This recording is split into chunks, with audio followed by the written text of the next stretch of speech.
अस्सलाम वालेकुम दोस्तों, अमजद गुल तव्हांजी खिदमत में सलाम अर्ज़ कयां थो।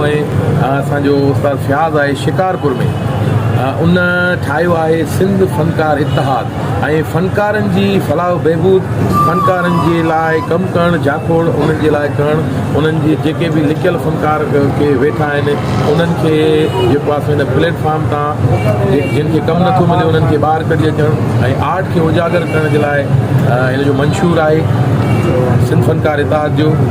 उन में हू समेत उहे केतिरा ई आर्टिस्ट शामिल थियणु चाहिनि था जेके फ़नकारनि जी फलाह बहबूद जे लाइ पाण पतोड़णु चाहींदा। सो बा फयाज़ जो पंहिंजो साथ ॾियो।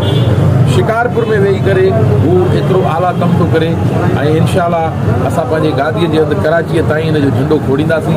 इनशाअल्लाह फ़नकारनि जी फलाह बहबूद लाइ कमु कंदासीं इन अज़म सां। त काफ़ी तंज़ीमूं पहिरियों ठहियूं, काफ़ी दोस्त मुतहरिक थिया, पर उहो जोश ख़तमु करे विया।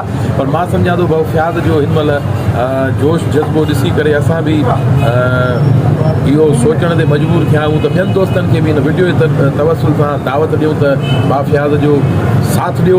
शिकारपुर में वेठल इन दोस्त जो साथ ॾियो त जीअं शिकारपुर मां इहो आवाज़ उथी इस्लामाबाद ताईं बि पहुचे। छो जो आर्ट ऐं आर्टिस्ट जी का बि सरहद न हूंदी, पर असांजे मुल्क में आर्टिस्ट खे अलाए छो पोइते रखियो वियो आहे। इनशाअल्लाह थोरो थोरो कमु करे हर को पंहिंजे हिसे जो कमु कंदो ऐं आर्टिस्ट जी फलाह बहबूद जे लाइ, आर्ट जे फलाह बहबूद जे लाइ भाउ फयाज़ जो असां साथ ॾियण लाइ मां बि ऐलान कयां थो ऐं तव्हांखे बि यकीनन ऐलान करण जी ज़रूरत आहे। हिन वीडियो जे तवसुल सां तव्हांखे बि अर्ज़ु थो कयां थो मुंहिंजो साथ ॾियो।